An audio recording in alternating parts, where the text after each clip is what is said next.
가을이 성큼 다가왔습니다. 구독자 여러분도 이 가을을 즐기고 계신지요? 안녕하세요. 루엔이슈 임성지 기자입니다. 오늘도 저와 함께 다양한 법에 대한 이슈를 대화 나눌 김도훈 변호사님 모셨습니다. 변호사님 안녕하세요. 네, 안녕하세요. 김도윤 변호사입니다. 오늘은 저희가 길거리에서 흔히 볼 수 있는 이 전동 킥보드 관련된 이슈를 다뤄볼 건데요. 네, 이 전동 킥보드 변호사님께서 타보신 적이 있으신가요? 저는 아직까지 한 번도 타본 적이 없습니다. 네, 기자님은 타보셨나요? 저도 길거리에서 많은 사람들이 애용하는 거 봤지 실제 탄 적은 없습니다. 네, 이 전동 킥보드가 뭐 PM으로 불린다고 하던데요. PM 뜻을 아시나요?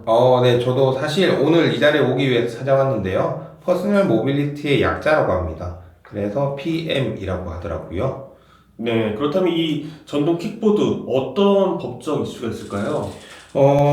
일단 이 전동 킥보드가 많이 늘어나면서 사실 사건 사고가 많이 발생을 하기 시작했습니다. 교통연구원 조사에 따르면 국내 전동 킥보드 규모가 2017년에는 9.8만 대였는데요. 2018년도에는 16.7만 대, 2019년에는 19.6만 대까지 늘어났습니다.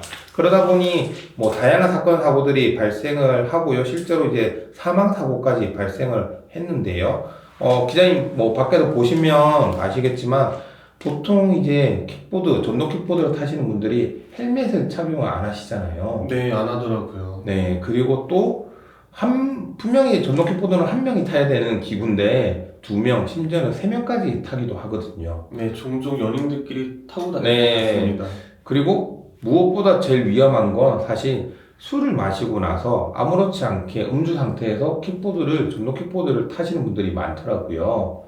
이제 그러한 부분들이 다 법에 위반되는 부분이거든요. 우리 도로교통법에서는 이러한 전동 킥보드를 원동기 장치 자전거에 포함시키고 있고요. 그래서 도로교통법에서 이 부분을 규제를 하고 있습니다.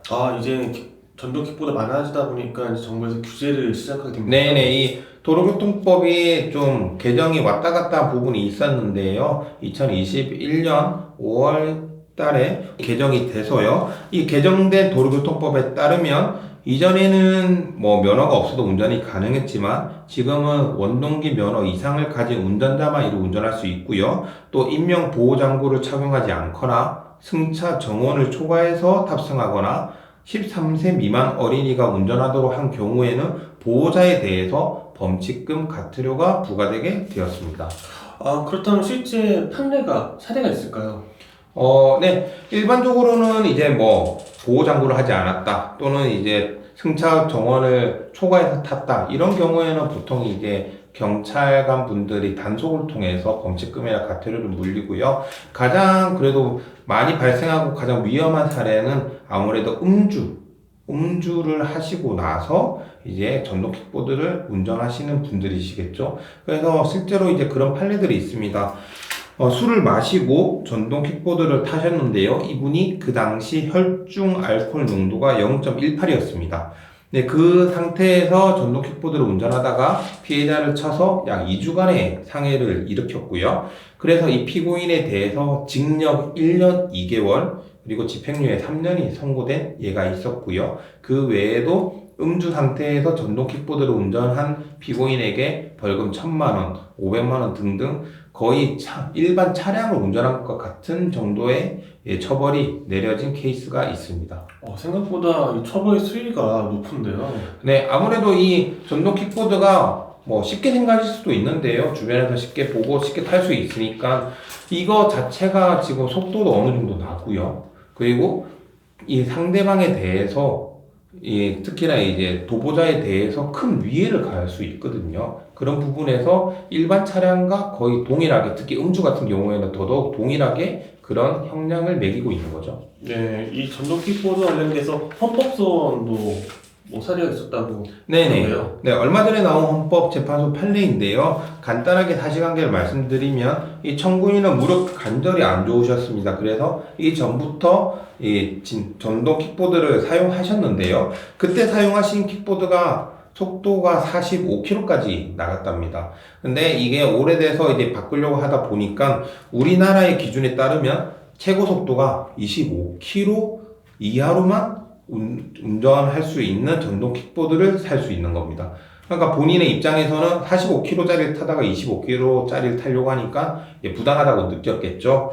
그래서 본인이 제한 속도 없는 전동 킥보드를 사용한 일반적 행동 자유권을 침해당했고, 차도에서 다른 차량보다 늦게 가기 때문에 위험성이 증가해서 본인의 신체의 자유가 침해당했으며, 또 최고속도 제한 기준이 없는 오토바이나 전기 자전거에 비해서 평등권이 침해된다면서 헌법 소원을 청구한 사례가 있었습니다. 결과는 어떻게 됐나요? 네, 결과는 예상하다시피 위헌이 아니라고 판단이 되었습니다. 그 이유를 말씀드리면, 최고 속도의 제한이 있는 건 신체의 자유를 제한하기 위한 것이 아니라 소비자의 자기 결정권 및 일반적 행동 자유권을 제한하는 것인데, 전동 킥보드의 최고 속도를 제한하는 것은 결국 위험하기 때문이지 않습니까? 그런 것들을 고려했을 때 최고 속도를 제한하는 것이 입법 목적에 맞다.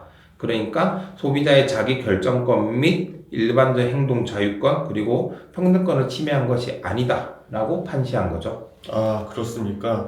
아무리 전동 킥보드 많아지고 많은 사람들이 애용하다 보니까 이만큼 또 사건, 사고가 많아지고 있는데요. 이 전동 킥보드 안전하게 이용하시고 특히 음주운전을 하면 안 되겠습니다.